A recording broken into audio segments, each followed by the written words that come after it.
Assalamualaikum warahmatullahi wabarakatuh. Rekan-rekan kami dari kelompok Girobabs ingin mempresentasikan tentang efisiensi proses bisnis Girobabs. Video ini bertujuan untuk memenuhi syarat ketentuan ujian akhir semester di mata kuliah manajemen proses bisnis. Lanjut. Oke, di poin define di sini ada 3 poin utama. Yang pertama ada main problem atau masalah utama. Ada 3 poin juga. Yang pertama, masalah utama kita itu keterbatasan akuisisi pelanggan baru ya. Meski pelanggan lama loyal, laju penambahan pembeli baru melambat. Ini menunjukkan upaya penjangkauan pasar baru itu belum optimal. Kedua, jangkauan pasar kami masih terbatas. Distribusi produk masih terpusat di area atau kanal tertentu. Nah, jadi ini membatasi potensi penjualan pasar yang lebih luas. Yang ketiga, eh, berisiko menyebabkan stagnasi pertumbuhan omset. Nah, ini melemahkan daya saing kami juga di pasar. Lanjut. Oke, lanjut ke poin kedua, tujuan perbaikan. Di sini ada 3 poin utama juga. Pertama, itu terkait peningkatan akuisisi pelanggan baru ya. Jadi kami menargetkan untuk mencapai peningkatan minimal 30% jumlah pelanggan baru dalam kurun waktu 6 bulan ke depan. Ntar ini bakalan jadi indikator utama nih keberhasilan strategi penjangkauan kami.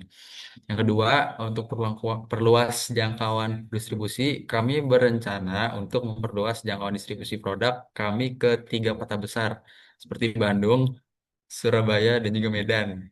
Kita bahkan mencapai jangkauan nasional melalui platform e-commerce dalam waktu 9 bulan. Ke depan ini akan membuka pasar yang jauh lebih luas bagi produk Girobabs. Dan yang terakhir itu sebagai hasil akhir dari semua upaya ini, kami memutuskan untuk meningkatkan total omset penjualan produk kebab premium frozen food ini sebesar minimal 40% dalam kurun waktu 1 tahun atau 12 bulan. Angka ini akan menjadi cerminan langsung dari pertumbuhan bisnis yang kami harapkan. Oke, di poin terakhir dari Define ada ringkasan proses. Yang pertama itu inovasi produk ya. Jadi kami akan ngembangin produk baru dari Girobabs eh, dengan cara melakukan riset pasar yang mendalam, lalu mengembangkannya dan menguji coba varian-varian rasa kebab baru yang unik dan juga berkualitas premium. Kemudian kami lakukan uji pasar yang terbatas. Yang kedua itu ekspansi pasar via e-commerce. Jadi kita perluas jangkauan pasar kita melalui platform e-commerce. eh yang kami juga memastikan produk ini tuh siap untuk dijual di e-commerce, mengoptimalkan kehadiran di platform-platform utama, menyusun strategi pemasaran digital yang efektif, serta membangun sistem logistik dan pengiriman frozen food yang efisien dan juga aman.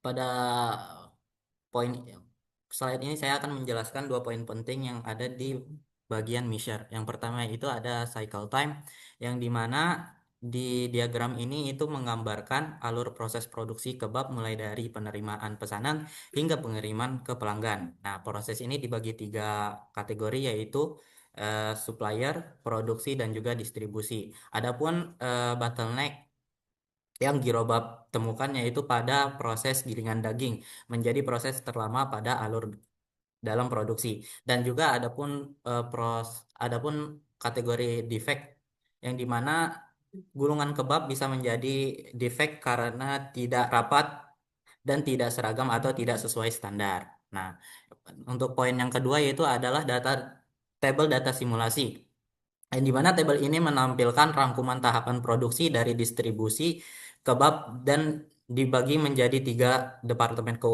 utama, yaitu dari supplier, produksi, dan juga distribusi. Dan di setiap prosesnya ini memiliki estimasi waktu dan durasi yang dibutuhkan untuk menyelesaikannya. Nah, eh, pada seluruh proses yang telah dijalankan langsung secara berurutan, maka total waktu yang dibutuhkan dalam pembuatan kebab ini ada 240 menit atau sekitar 4 jam. Selanjutnya yaitu proses analis. Selanjutnya adalah proses analyze. Di sini kita menggunakan analisis fishbone atau tulang ikan. Nah, kita bisa lihat di sini ada berdasarkan analisis menggunakan diagram fishbone, terdapat 6 faktor utama nih yang menyebabkan ketidakefisienan dalam produksi kebab frozen gerobak. Ada mother nature di situ bahwa kalau produk gerobak ini terjadi suhu penyimpanan tidak stabil pada freezernya gitu.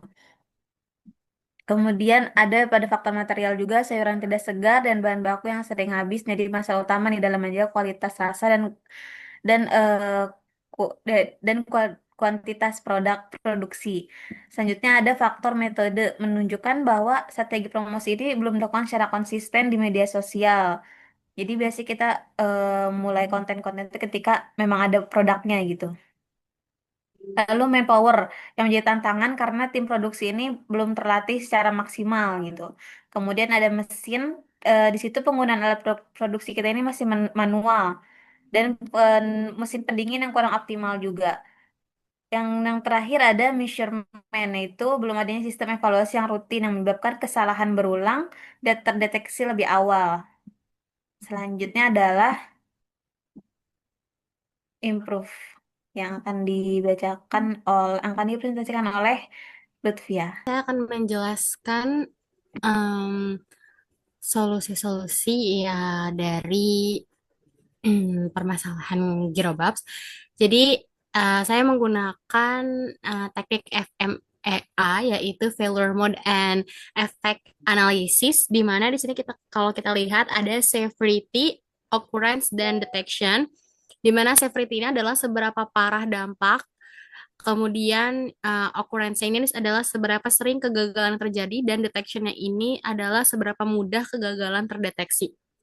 Jadi kalau kita lihat di sini em, pengisian isinya itu pengisian isi dari Girobabs ini itu kadang suka bocor ya. Jadi di S-nya ini 8, terus O-nya 7 dan D-nya 3. Nah, solusi perbaikannya ini adalah kita harus memperbanyak latihan karyawan dan juga memperbaiki alat pengisian.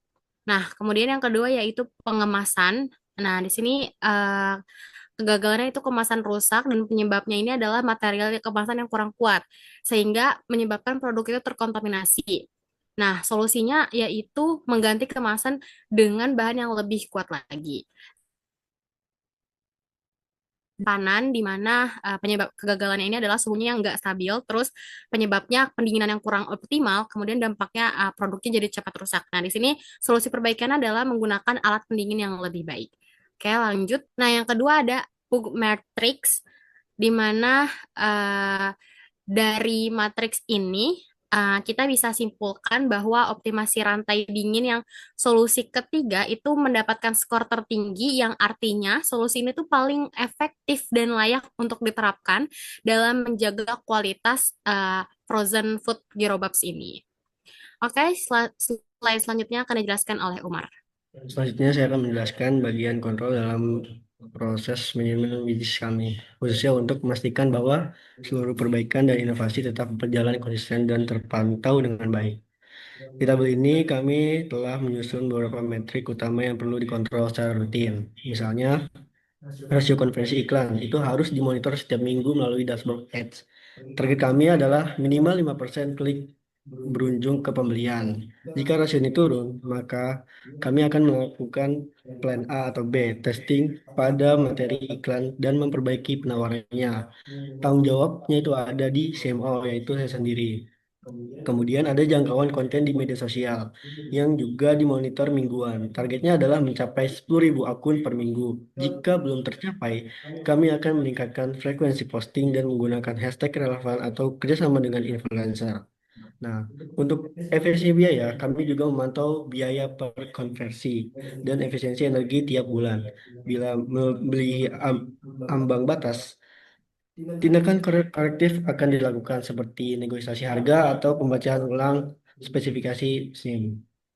Nah, untuk metrik lain seperti jumlah produk baru dan tingkat kepuasan produk juga menjadi perhatian pasca peluncuran. Kami menggunakan survei pelanggan dan laporan CCO untuk memastikan respon pasar tetap positif. Nah, di bawah ini tuh juga kami siapin tautan langsung ke dashboard kontrol yang menampilkan data real time seluruh indikator ini. Jadi kami bisa ambil tindakan cepat jika terjadi penyimpangan. Oke, baik. Selanjutnya, conclusion.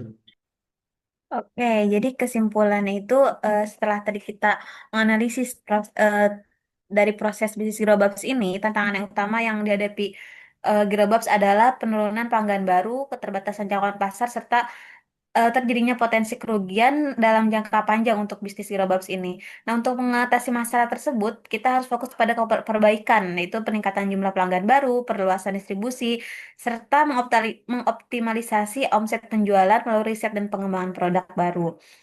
Nah, selain itu, produk Grababs juga perlu diperbaiki, terutama pada tahap penggilingan daging yang tadi menjadi bottleneck dalam proses produksi kebab ini. Nah, solusi yang disarankan itu meningkatkan kualitas bahan baku, pelatihan tim produksi, serta penggunaan alat produksi yang lebih optimal.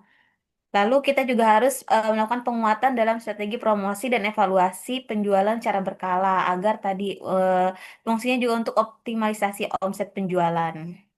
Seperti itu. Mungkin cukup sekian presentasi dari kami. Terima kasih. Wassalamualaikum warahmatullahi wabarakatuh.